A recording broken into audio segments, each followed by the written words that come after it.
Greetings, brothers and sisters. I greet you in the mighty name of Yahusha HaMashiach, the Son of the living God. This is a subject that I've been wanting to deal with for a short time here, and I just want to talk a little bit about grace. In John chapter 1, it says, Moses brought the Torah, but Yahusha brought grace and truth. And that's kind of what I want to talk to you about, grace and truth. Torah.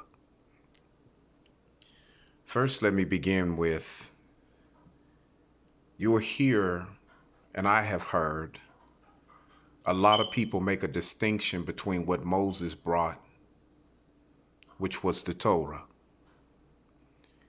and what Yahusha brought, which was grace and truth. One of the misconceptions about this is that what the Messiah brought was far more than what Moses brought. So when you read that verse, it would appear to be saying that. But in actuality, what it's really saying is Moses presented the Torah on tablets of stone, and Yahusha was the revelation of the Torah. You see, the Torah and Yahusha are of the same substance. There's no difference. There's no difference. They are of the same substance. He said he comes to fulfill the Torah, not to destroy the Torah. In Matthew chapter 5 and 17, he says, do you think that I come to destroy the law or the Torah and the Nabim, the prophets? He says, no, but I come to fulfill. The word fulfill is milah. Milah means to perform. So there is no difference between the law or the Torah, for the Messiah is the Torah in flesh. The Messiah is the Word made flesh. But what I want to talk to you about is grace and truth. We live in a time now that many people are confused and they don't know the difference between mercy and grace. We're being told that mercy is grace and grace is mercy. But what I'm talking about here is true grace. Mercy, there is a mercy and there is a grace. There is a grace that even a sinner can acquire.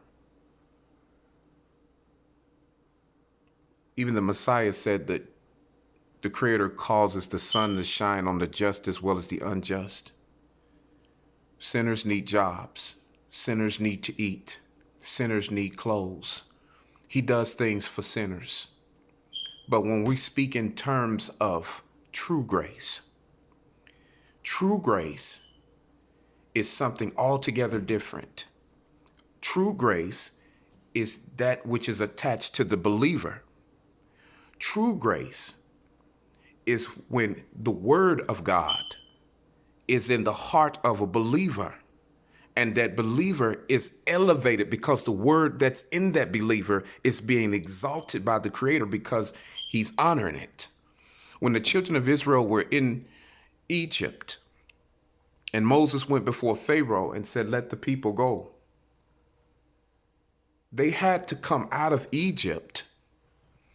But it took the grace of God, and the only way that they could be lifted out is if that they would keep the law that was given to Moses. You cannot have true grace without keeping the law. When the law or the Torah is being kept, The Creator elevates the Torah that you keep. So it's really not elevating you. He's elevating the Torah and everything that is attached to the Torah. You see, Paul said, the grace of God that brings salvation teaches us to deny all ungodliness and worldly lusts, that we should live holy and sober in this present world. The true grace of God is what lifts you out of the prison. It's what lifts you out of the prison of your mind. It's what separates you from the people of the world. People who are full of grace are elevated. The term grace itself means transcendence. It means to be exalted, to be resurrected. It means to be called forth. When you're dealing with grace, grace means to stand on a plane above nature. It literally means to live in the metaphysical divine, meaning that the true believers will come to the place where the physical reality will have no effect on us. What I mean to say is that when we really are at one with the world, with the word of God, not the word, that we start to do things that the world cannot do.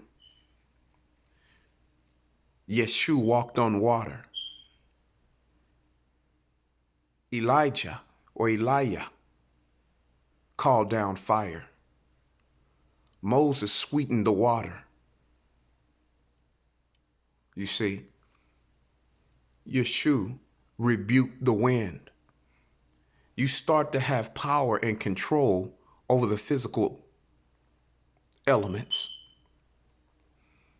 This is true grace, because you come to a place that your physical faculties do no longer exist. This is what true grace is.